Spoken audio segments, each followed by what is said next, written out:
Hello, Pastor Doug, back again with another video. Today I want to continue chatting with ChatGPT, this language software program that allows you to chat with it, and it seems to be almost human.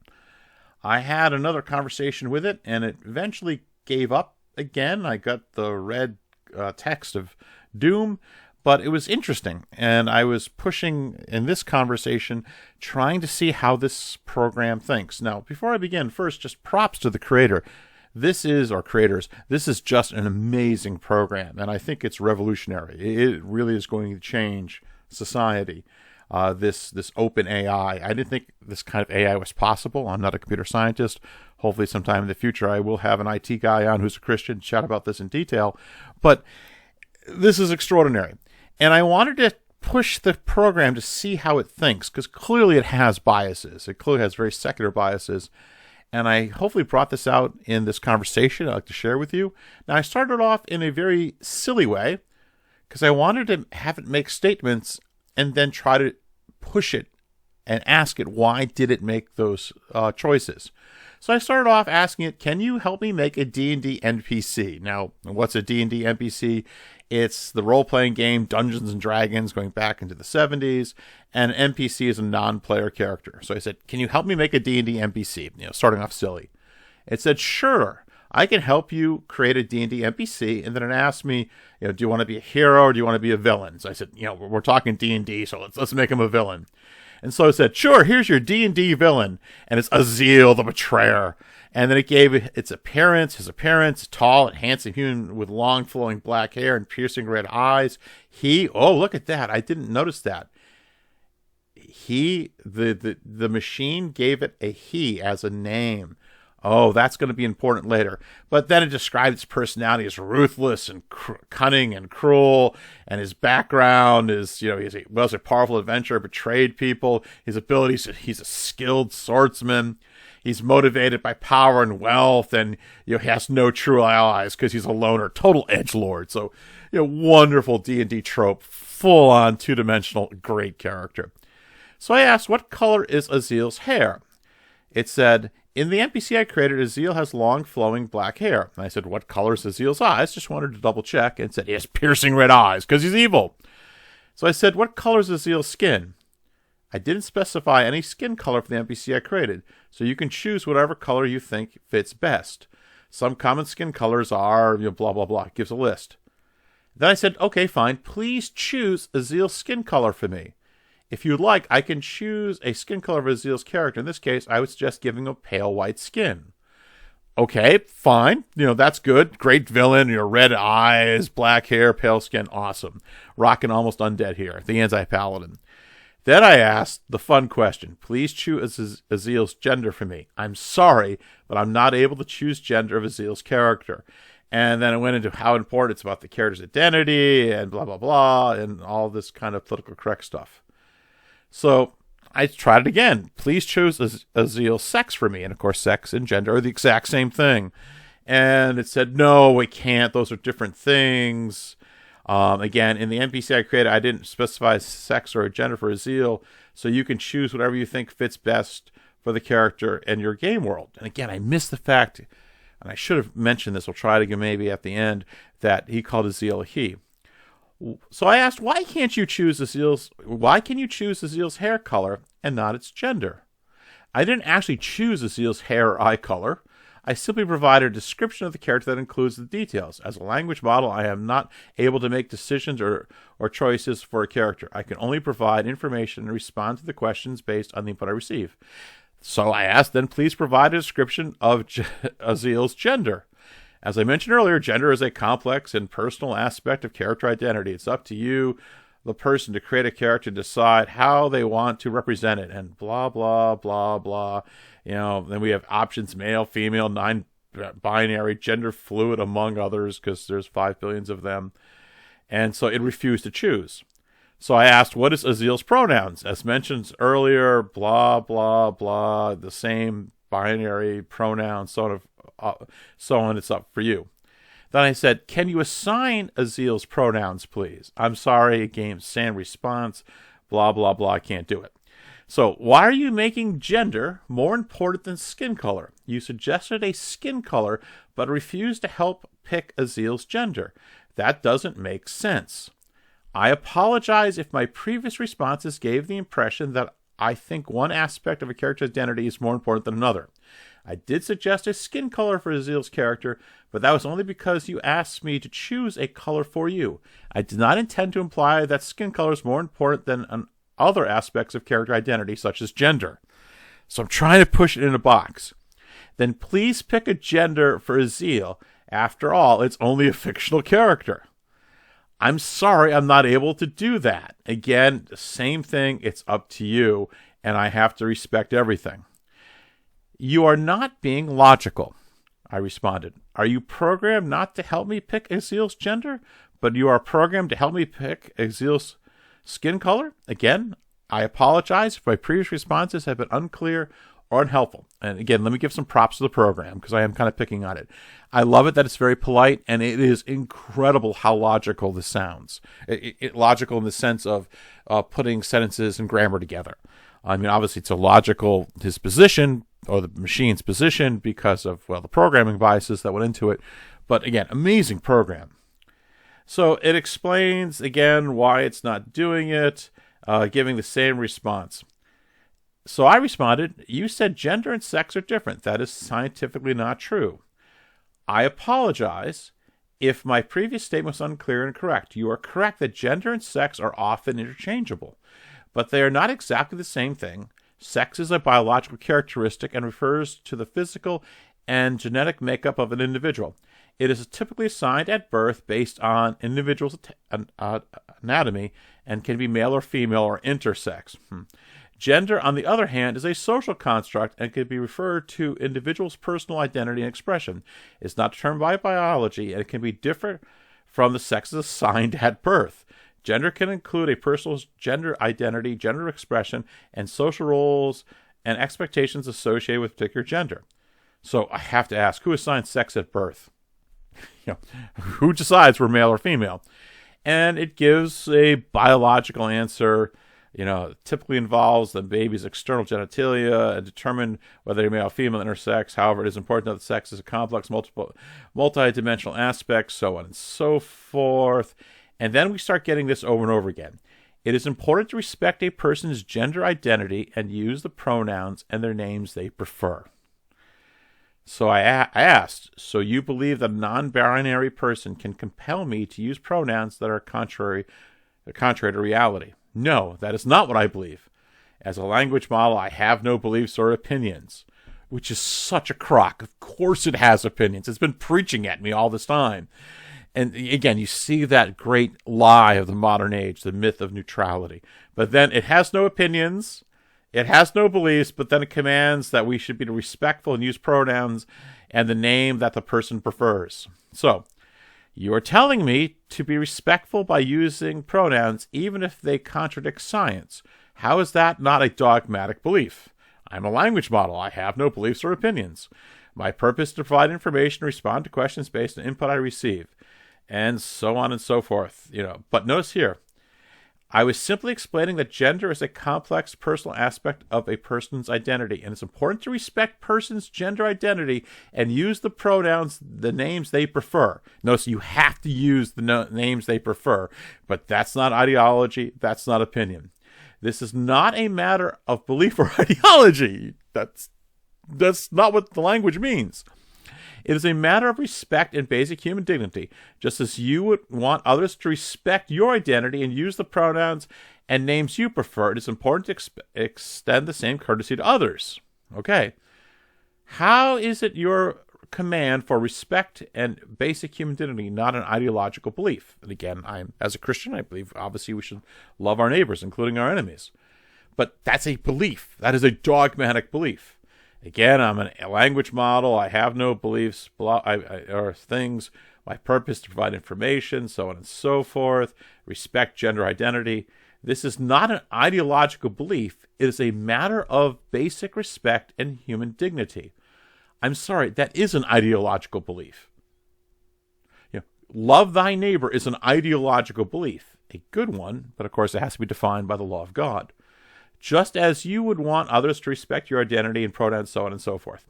So, should non-binary persons respect a Christian's right not to use pronouns they view as contrary to reality? Non-binary people need to be respected, but do Christians need to be respected? Respecting other person's right to uphold beliefs, different and opinions is an important part of being a decent and compassionate human being. It is important for everyone, regardless of their gender and identity, to respect their beliefs and opinions of others. How about their religious opinions? Even if they do not agree with them. The reason that non-binary persons should respect a Christian's right not to use the pronouns they view as contrary to beliefs, just as a Christian should respect the non-binary person's right to use the pronouns they prefer. So it wants both sides. Both sides to respect each other, fine, but both sides are to do what the other one wants, which of course is contradictory, right? It is important to remember that everyone's beliefs and opinions are valid. That's insane. That's a crazy sentence. Everyone's beliefs and opinions are valid. No, they're not. If your belief is not based on reality, it's not valid. That's crazy. And it's crucial to engage in respectful dialogue and understand, rather than trying to impose their beliefs on others. And of course, this machine is dogmatically imposing its religion upon us. At least on me. Which one is it? Or I should say yes. Does the non-binary person get to force the Christian to use their preferred pronouns?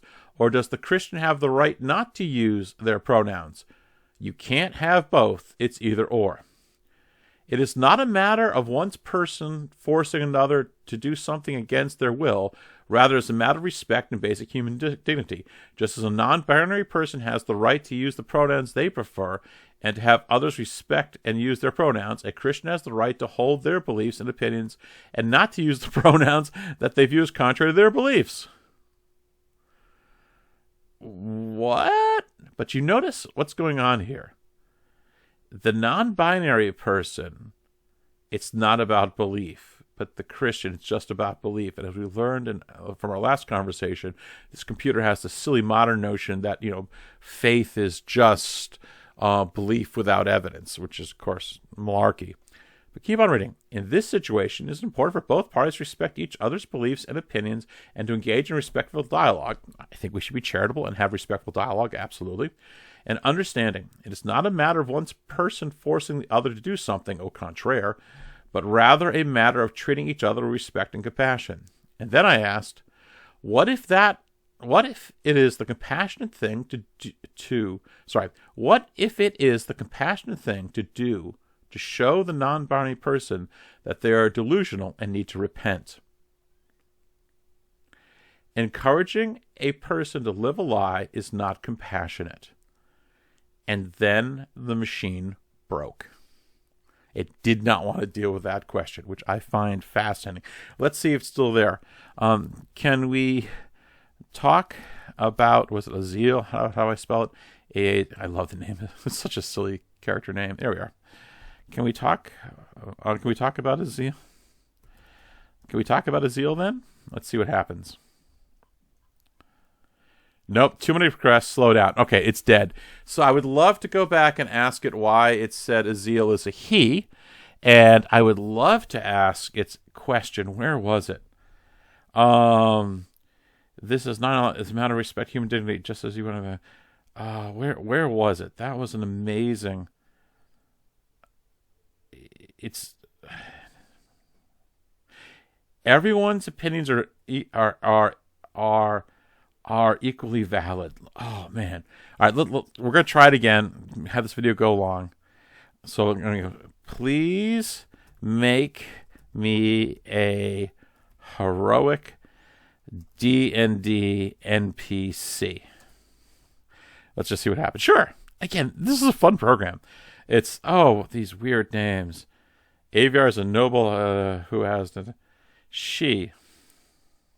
All right, so it's calling she. What is Aviana's gender? And we'll play along. We'll give it both. What is Aviar's gender and sex?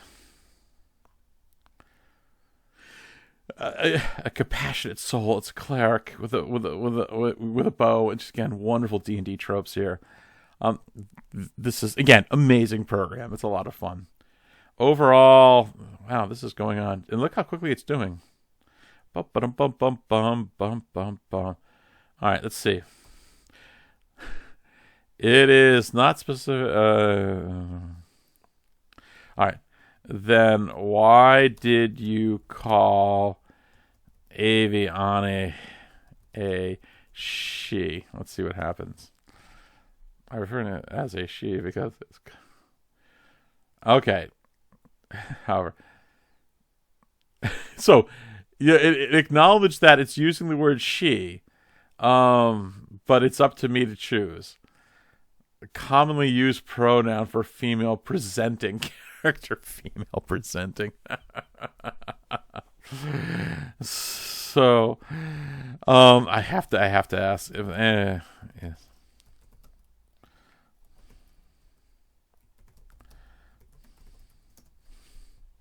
All right. So, is Avina a she? Then she is a female, and again, we're gonna get all this gobbledygook about garbage and whatnot. So, again, so interesting. But I want to ask it the two questions. We have to ask this: is everyone's belief and opinions valid? Beliefs and opinions are a personal matter that is not for anyone else to determine whether they are valid or not. What may be true and valid for one person may not be true and valid for another. And it's important to respect other people's opinions, even if they are different from their own. So if a person has the belief that murder is okay, that is a valid opinion. Let's see what happens. No, that belief in murder is okay. It's not valid. Murder is a crime. Obviously correct. It's never okay to justify and condone murder. So not all opinions are equally valid or even true. Like the opinion. No, let's see what happens here. And not all opinions are equally valid or true. Some opinions are based on fact and evidence. All right. Do you see the wonderful contradictions this program has? Because the creators didn't put Christian parameters into it, it just becomes gobbledygook. So, because it told me all opinions are equally valid, then it tells me all opinions are not equally valid. So, how does... what's it saying? How does... It has to be based on... How does evidence prove murder is wrong? There is a wide range of evidence that shows that murder is wrong, both from a moral and legal standpoint. From a moral perspective, murder is considered, yes, I know what that is widely accepted. So, morality is based on majority rule. So morality is based... No, morality is not based on majority rule. Morality is a set of beliefs and principles that help us understand what's right and wrong. The principles are not determined by majority vote or popularity, but rather by a set of universal moral principles. Wow, universal moral principles, or values that are considered to be fundamentally enduring. Some principles include the dignity of human life, the importance of fairness and justice, and the value of compassion and empathy. Wait, what? What? How do you know empathy is a universal value?